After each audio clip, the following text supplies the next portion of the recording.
Hi guys, welcome back to my channel. My name is Diosa, and to all the new subbers guys, welcome, and please do not forget to subscribe and join the Diosa fam, and do not forget to turn on your notification buttons. That way every time I post a video you guys will never miss a video again. Today I am doing my labor and delivery story and just telling you guys just how the day went overall. Guys, we've reached 3k. How exciting. How exciting is that? But yeah, we've reached 3k and I'm like super excited, and thank you guys for subscribing. Do not forget to keep sharing the videos, and I am just so excited that our family is getting bigger. To think you start off with 0 and we now have 3,000 and we keep on growing is absolutely amazing. And I just want to say thank you guys for all the well wishes, for all the messages, and for just, you know, being on this journey with me to welcoming baby girl into the world. And I just can't thank you guys enough from the bottom of my heart. You guys, you know, you've seen this journey from the beginning, from when I found out I was pregnant to telling mom, and to now baby girl being here. And it's just like it's very overwhelming, and thank you guys for all the love that you have been sending our way. So yeah, today I'm doing my labor and delivery story, and I'm just going to explain to you guys what was basically happening with me on that day and prior to me even giving birth to Zaya. It was such a long process, and I'm just gonna go ahead and start explaining. As you guys know, I was overdue, and for like a first time mom, that's like it's like your worst nightmare. Like, you never want to think that you are going to reach 40 weeks plus. Like, it's ridiculous. It's not something that you plan for. So anyways guys, as you guys would know, well, I don't know if you know, but I originally had planned to have a home birth. So at my 37th week appointment, because everything was so, you know, straightforward with my pregnancy, I was given the choice of giving birth at home if I wanted to. And of course, to me, that was exciting. I was just like, yes, like, why not give birth in the comfort of my own home? Eventually, we had to, after, you know, my 40th week, we had to start discussing, you know, things like membrane sweeps and, you know, induction. And I was just hoping and praying that it does not, and I don't end up having an induction, because I had planned for a natural birth, and that is what I wanted. And I wanted to give birth at home. Now, having an induction meant that I could not have given birth at home. After that point, I would have to go into the hospital and give birth at the hospital. So we all went into formation trying to get this baby out. So it was like mission get baby out. And yeah, so we tried everything, walking, food, we tried everything you can think of to induce labor, teas, and nothing worked. So eventually, I remember I had this lovely student midwife, and she was so lovely. Her name was Becky. She was like super helpful, you guys. She was really nice. She was amazing. So anyways, I got acquainted with Becky, and, you know, we got to talking, and, you know, she would come and visit and explain all the other things I didn't understand. And eventually, you know, we started talking about a membrane sweep, because at this point I was well overdue. So she basically came to the house, you know, just to explain the process of a membrane sweep and what it was, and that at this point of pregnancy, you know, it is it is advised, if I want it, it's a choice, but, you know, it is advised that, you know, to try, if you have a membrane sweep, that you might actually go into labor. It's either or. It's not if you have a membrane sweep, you actually straight away go into labor. There's a possibility you may go into labor. There's a possibility that you may not go into labor. Now, I agreed to have a membrane sweep. So yeah, I got my membrane sweep that day, and, you know, I was still hoping on it. I was hoping and praying that something would happen that day. And the membrane sweep, basically, it didn't do anything, you guys. It actually did not do anything at all. And then she basically told me that I was like 0.5 centimeters dilated. My cervix had softened a little bit, but not too much, and baby girl was definitely engaged and she was, you know, in position ready to come out. So yeah, after the week after, I had another membrane sweep, and at this appointment I was then told that if I hadn't gone into labor within the next 3 days, I was going to need to call the hospital and book myself in for an induction. Guys, I felt like someone had like cussed my mom out or something, because I was so upset. This is not what I wanted to hear, and I was just, yeah, I was really upset. But at this point, I didn't really show that I was upset in the meeting, because yeah, you don't want to be acting all dramatic, and yeah. So anyways, I kept my cool. I got my membrane sweep done on that day, and this is the second membrane sweep. I got the second membrane sweep done on that day, and then Becky and the mentor left. As soon as they left, you guys, I started crying. I cried so hard. It was just so crazy. I remember when I first got pregnant and we were going through the baby items baby would need, and I got overwhelmed and I cried. It was like that exact same situation. I was so overwhelmed and I was like, oh my God, I actually did not think I'm gonna come to the end of this journey and my baby is going to be here, whether I like it or not, in 3 days. To me, that was a lot. I was so scared about labor. I was so anxious about, you know, finally meeting my baby girl. I was so nervous about everything. I just was questioning myself to, am I ready to be a mom? Am I going to be a good mom? What's going to happen when this baby comes? Like, I just had a lot of things going in my mind, and I basically just broke down. And I remember Coco was sat on the table asking me why I'm crying, and funny enough, Coco was encouraging me after that membrane sweep. I was told to keep active and, you know, to walk a little bit, do squats, like keep active, do, you know, hip motion circles and whatnot, which you guys will see in the vlogs. If well, the vlogs have been out already, so which you guys will see in the vlogs. Coco just like, Mercy, come on, keep active, you know, let's try to get this baby out so that you don't go in for an induction. And at that point, I was overwhelmed. I legit went on my mom's legs, as big as I am. I went and sat on my mom's legs and she was like, come here. And I actually just cried. I sobbed. And she was asking me why I'm crying, and I just couldn't explain why I was crying.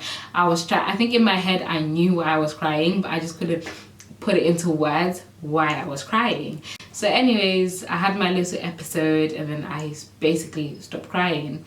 And then I went upstairs, put on my gear, and then we started, you know, trying to induce labor and get this baby out. So now Tuesday went by, nothing happened. Then Wednesday came, me and Coco went shopping. After shopping, she came, made me a curry. I jumped on the trampoline. I basically was active. Me and mom were dancing. We're doing all sorts of things trying to induce labor. And at this point, I knew that if I did not go into labor Wednesday night, I had to book myself for an induction on Thursday, the next day, Thursday morning. And we basically went off to sleep that night, and I remember waking up at 2 a.m. guys, really like needing the toilet. So I went to the toilet and I had a pee, and then I had like this horrible period pain, and at this point it really hurt. And at this point I was like, wait, what? Am I actually in labor? Like, I was so like surprised at how much, you know, it hurt. And I thought to myself, do you know what?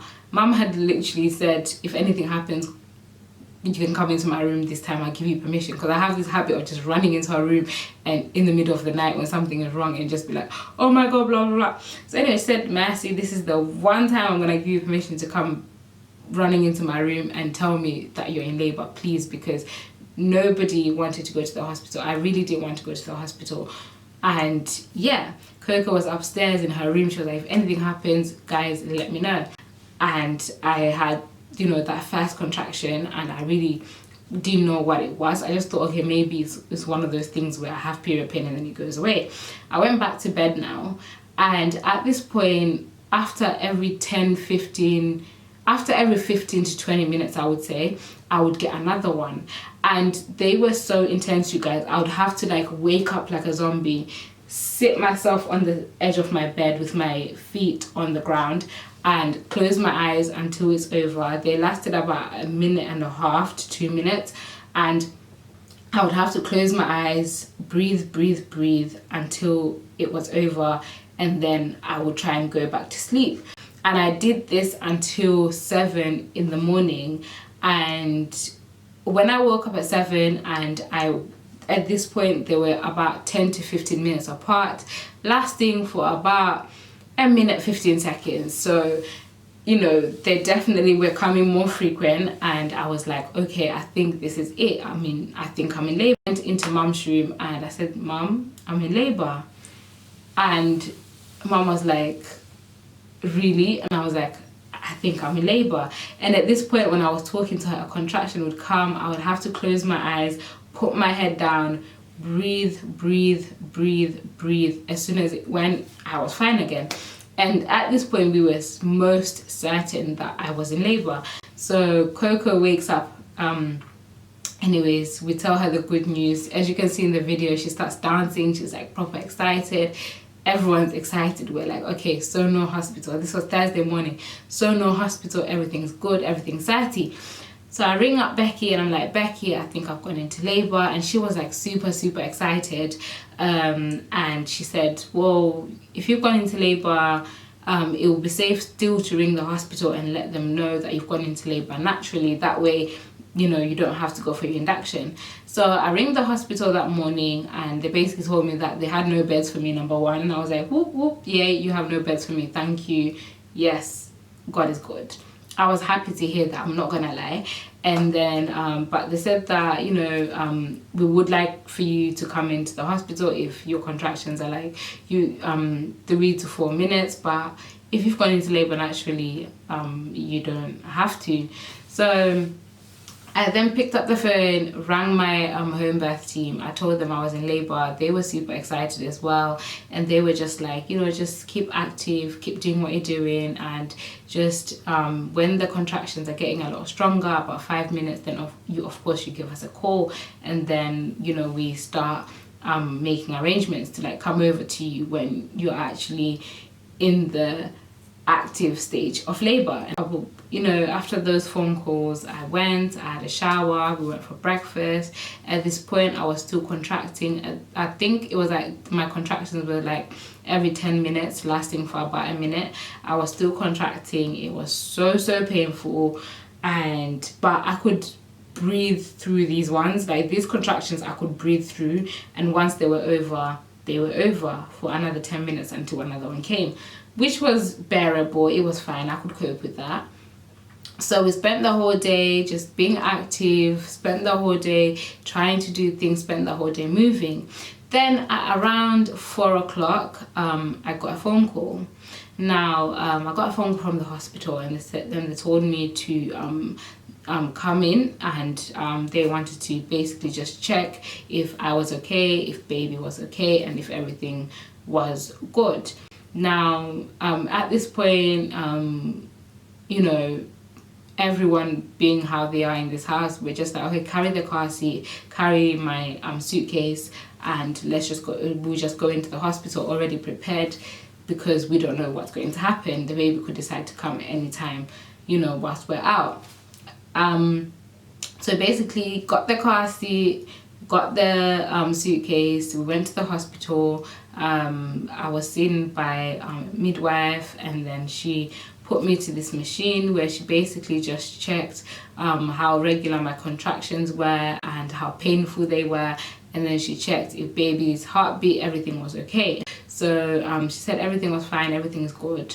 Then I was seen by another midwife who wanted to check how dilated I was and what was going on inside the coochie. Now she, I believe, gave me like a third membrane sweep, you guys, because I know what a membrane sweep feels like in it. So when she was doing her checks, like she literally put her fingers in, went sideways. So I'm thinking, why are you doing that? So anyway, she did her check, which to me, I think she just, you know, egged on labor a little bit more, gave me like a third membrane sweep, which was fine, like, okay, whatever. But she then said that from 0.5 centimeter dilated from about a week ago to then, I was about 3 to, she either said I was 2 to 3 centimeters dilated, or I was 3 to 4 centimeters dilated, I can't remember. And we were like actually super excited about that, because, you know, every single milestone was us getting closer to meeting Zaya. And we were like super excited, and she said, well, you're laboring fine. Personally, you know, you can go home and continue with your home birth plan if you want to, but I would have to double check with the doctor to see if he can just sign you off and you can go. So we wait now, and we're super excited that we're gonna have this home birth. She comes back and she says, Mercy, I'm sorry, the doctor has advised that you can't go home. You can if you want to, but it is advised that you shouldn't go home. You should stay in hospital, because it's just in case you don't give birth tonight, you will actually have to go through an induction. So it is advised that you stay in hospital and you do not go home, but it is up to you. Now guys, when you hear that, it's kind of hard for you to be like, okay, yeah, I'm gonna go home, especially when it is advised that you most probably shouldn't do it. It was one of those things where it's kind of like, you can if you want to, but you really kind of don't have a choice, you have to stay. So long story short, I ended up staying in hospital, and I was like super upset by this. And at this point, no one really had prepared for the hospital. Mum hadn't packed her stuff, Coco hadn't packed her stuff. That meant that I would have to stay in hospital for that little bit of time that they went home to get prepared so that they could come over to me. And at this point, I took my suitcase and I was directed to the ward, where, because I wanted a water bath, I was directed to the part of the hospital where basically women that want to have water baths have water baths. I forgot what this is called, guys. I think it was like a water bathing suite, I can't remember. But I was taken to one of these rooms, and as you guys can see in the vlog, it has like a pool and whatnot. So anyways, I was taken to one of those, and I had this lovely midwife. Her name was Kelly. Kelly was absolutely, she was so nice, you guys. She took me there with Mum and Coco. They made sure I was changed, I was settled in, and then they left. And at this point I was still contracting, and yeah, they were coming in thick and fast, and they were hurting like beep. Now when they were gone, guys, I was kind of like emotional. I was very disappointed, and I was just like, oh no. But at the same time, I just knew that it was God's plan. There was nothing that I could do. The only thing that I could do was just put everything in his hands and just pray that everything goes the way it's supposed to. This is what every woman who decides to have a child has to go through, and I am no different. And if many women have done it before me, I can definitely do it. So I was there doing my breathing, just keeping calm. And the wickedest thing, guys, in the morning, Mum has said such a shady prayer, guys. It was so funny.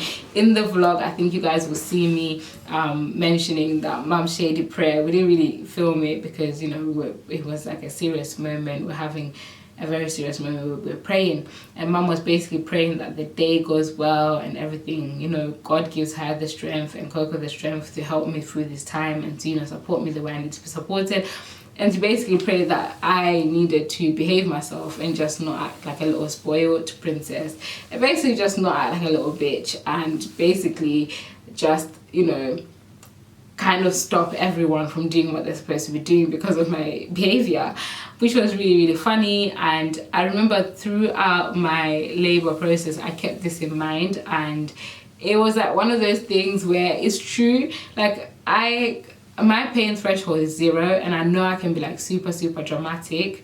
Oh, got a butterfly in here, you guys.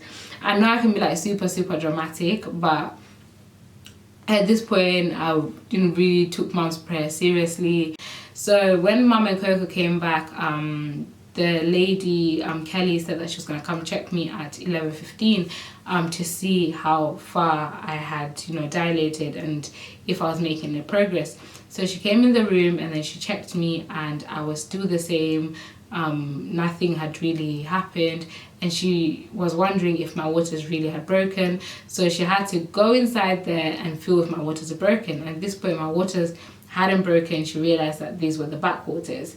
Now, she basically said that she had to break the waters for me, and this process includes her putting like a hook or a needle up there and breaking the waters. And at this point, guys, my coochie hurt because I'd had so many fingers put up there, and I just didn't want any more fingers, to be honest. But little did I know that as time went on, I was gonna get a lot more fingers than I bargained for. So anyway, she put her fingers up there, she broke these waters, only to find out that baby girl had actually pooped inside my stomach, and then the water birth was out of the window. I now had to be transferred to the normal birthing suite, where they would have to put baby on a monitor to measure her heartbeat and everything like that, to just see if everything was okay. Because yeah, when your baby poops in your stomach, that's not a good thing. And that because, you know, they don't know if baby is gonna swallow the meconium, or if the baby is distressed, you know, or they just didn't want an infection because now my waters are broken. And yeah, it was no longer a game, guys. It was actually about to get serious. So I get moved to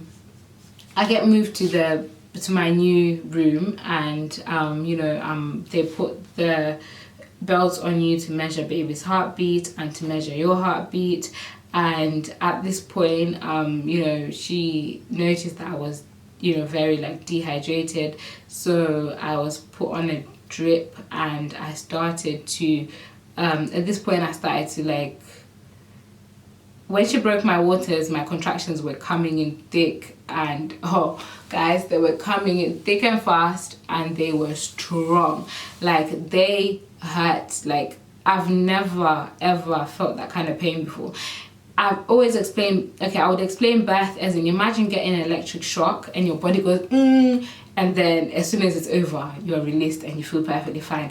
And another one comes and you go and then as soon as it's over, you're released and you're perfectly fine. This is exactly how I felt. And then at this point, I was like, I started shivering, I was cold, I got a fever, and I actually wasn't feeling well. And I was given paracetamol to just, you know, help cool the fever down. And guys, at this point, I still was refusing an epidural. I was like, I want to do this all natural, because as you guys know, I wanted a natural birth. So the plan was still the same. I didn't want any drugs, even if I was in hospital. And at this point, it was so painful that when I was offered the gas and air, I said, can I please have it now? So basically, got given the gas and air. I was contracting. Through every contraction, I would try to, you know, breathe in, breathe out, breathe in, breathe out. At this point, sometimes, you know, they would lose the baby's heartbeat. They would tell me to turn to my left.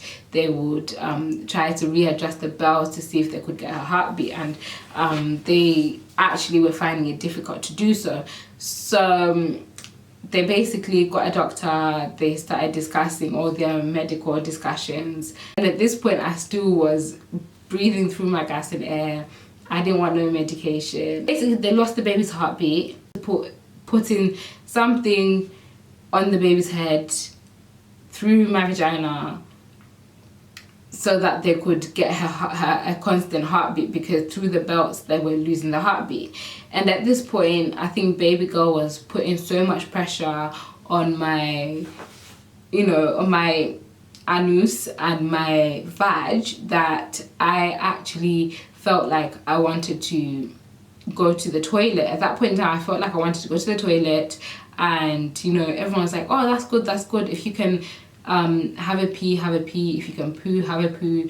And at this point I could eat neither have a poo or a wee, and basically it was just the baby you know, coming down and putting so much pressure on those parts that it was hella uncomfortable.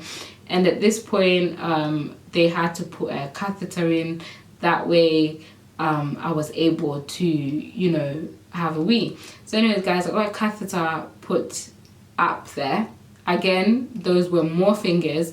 I don't even know how many fingers went into my coochie from Thursday morning till I'd given birth. Like, it was just a very like traumatic experience in that way, because I remember the contractions I could deal with.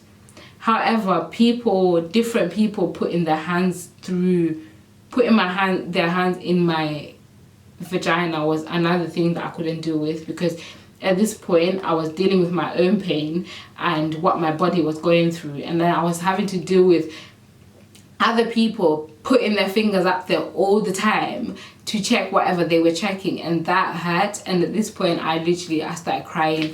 I was like, I can't take any more fingers up there, it's so painful. And as soon as they put the catheter in, it was very uncomfortable as well. That's when you see in the video I was like, the discomfort is uncomfortable, because guys, at that point people just putting their fingers up there was unbearable. It hurt, and I just couldn't do any more fingers. I'd literally been through so much that day, and at this point I got moved from the suite at like 11:30 from the birthing pool suite at 11:30. At this point it was like 1 o'clock in the middle of the night. I still hadn't given birth. I still hadn't dilated that much at all from that time to this time, and you know, the baby was now distressed and they couldn't find her heartbeat, and it was all crazy, it was all mad. At this point I was offered an epidural, and guys, I had to take it. I was like, yes, give me that now. Guys, I remember when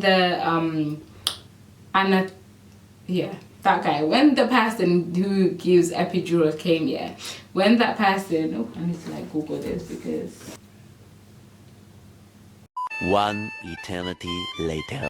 So yeah guys, when the anesthetist came, what is it called, an anesthesiologist.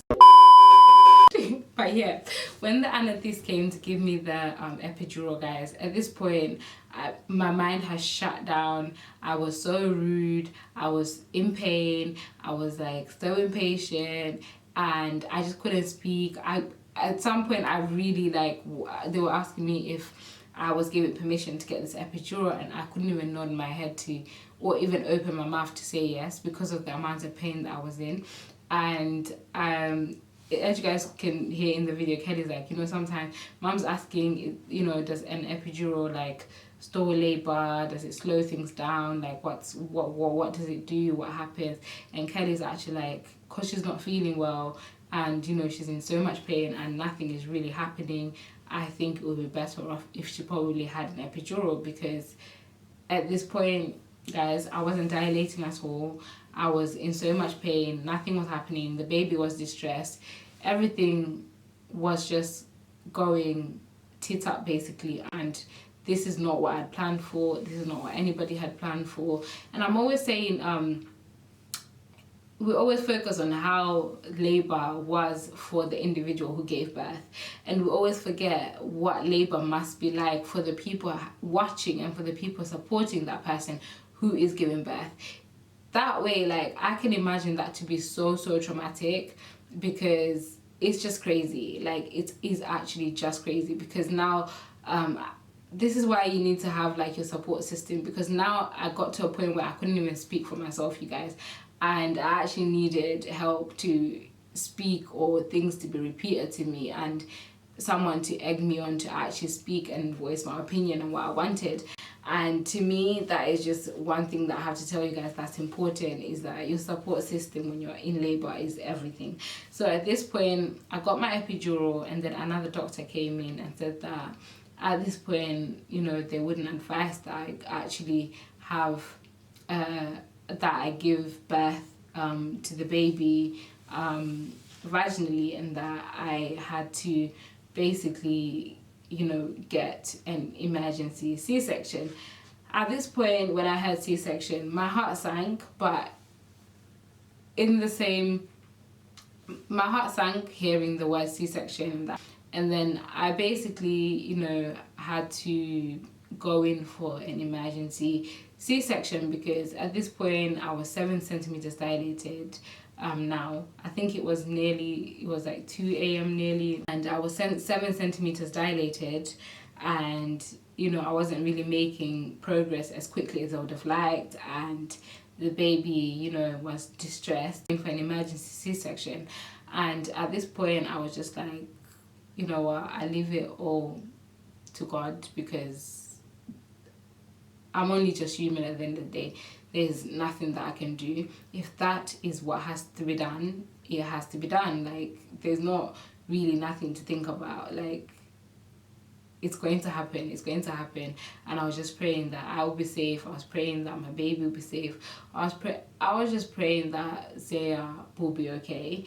I think that was like the main concern, especially when you hear, oh yeah, we can't, you know, hear your baby's heartbeat, and then you start thinking, okay, but just earlier on she had food in my stomach, and you start thinking of all these things, like, I carried you like for 9 months, like, we're at the end of our journey. Lord, please let nothing happen to my child. And it's actually just one of those things. It's like, I think it's one of the, like, it's scary. It's like really scary. That's what I'm saying. You, as the person giving birth, may feel some type of way about a situation.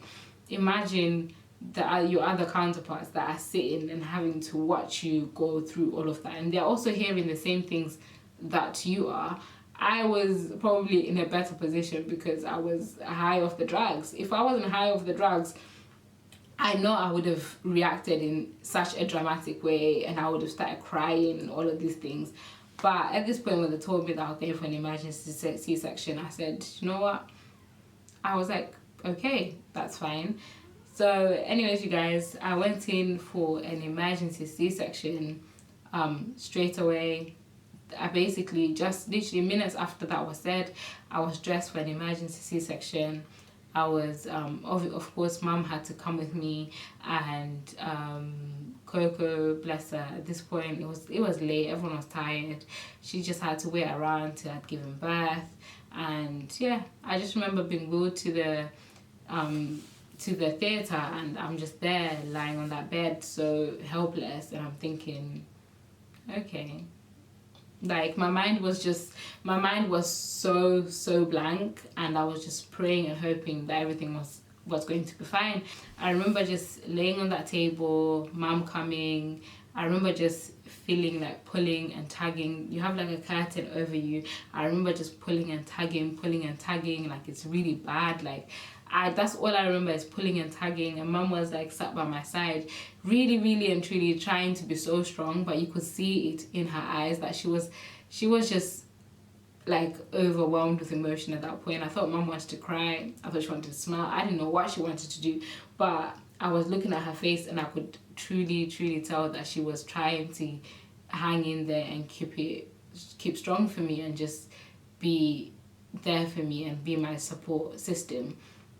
And at this point, after like 10 minutes of pulling and tagging, you guys, the doctor pulled up Zaya, showed her to me over the curtain, and she was so pretty when she came out. She was so pretty with her little cone head, bless her. And I actually remember going, my baby, and I was crying, and I was saying to Mum, it's a whole human being. I cannot believe that I created a whole human being, and she's here, she's alive, she's breathing. And when she came out, she actually didn't even cry that much. She just went, yeah, and that was actually it. then they gave Zaya to mom, and then they, you know, started sewing me up and stuff. And then Zaya and mom then left the room after about 10 minutes. They left the room to wait for me to get stitched up and then be transferred to the room where they were. So yeah, guys, that was pretty much what happened. And that was my labor and delivery story. So it was a home birth that turned into an emergency C-section. As you guys know, everything with me just has to be so dramatic. Like, everything just has to be so dramatic. And there's actually going to be a video where mum is explaining what actually happened in the C-section room. This part I was not aware of until I actually came out of the hospital and I came home, and mum was explaining that, you know, at some point they thought that, you know, Zaya wasn't actually breathing, because the reason she was distressed was not because she had pooed in my stomach. The reason why she was actually distressed is because the cord had wrapped around her neck and had wrapped around her body, and I think she was unable to breathe. So yeah, mum is will explain that in a vlog. But guys, can you imagine knowing that? Oh my god, I can't even, like, I don't even like to like think of that part. Like, I'm just, this is when you thank God for mothers, because, you know, they protect you from so many things. I didn't even know that whole side of the story, because, you know, guys, let's just say thank God for mothers. And yeah, let's just say that, because I only got to find out all of that after I'd actually given birth to Zaya, and Zaya was in my arms, and Zaya was safe, and Zaya was healthy. And it's so crazy when she's explaining in the vlog, she actually like wants to tear up, because at some point she actually thought that Zaya wasn't going to make it because of the severity of the situation. And it's something that I don't want to think about, which is why I just look at my baby girl every day, and I'm like, you know what, I thank God for you, because a lot that day could have gone wrong. And it was actually being at the right place at the right time, because if I had gone ahead with my home birth plan and all of that had then gone wrong, that would have been another situation. If I just made the decision to not listen and go home, it could have been a whole other situation, because no one anticipated for a home birth to turn into an emergency C-section, to even go to the point where my baby girl could possibly would have not made it. Like, it's just crazy. But yeah, guys, that was my labor and delivery story. I hope you guys enjoyed it. And part 2, I tried to get Mom and Coco to, you know, film their experience and what it is actually like supporting somebody in labor and being somebody's support system. Now, guys, I will catch you guys in my next video, and please don't forget to, of course, like, comment and subscribe, and bye.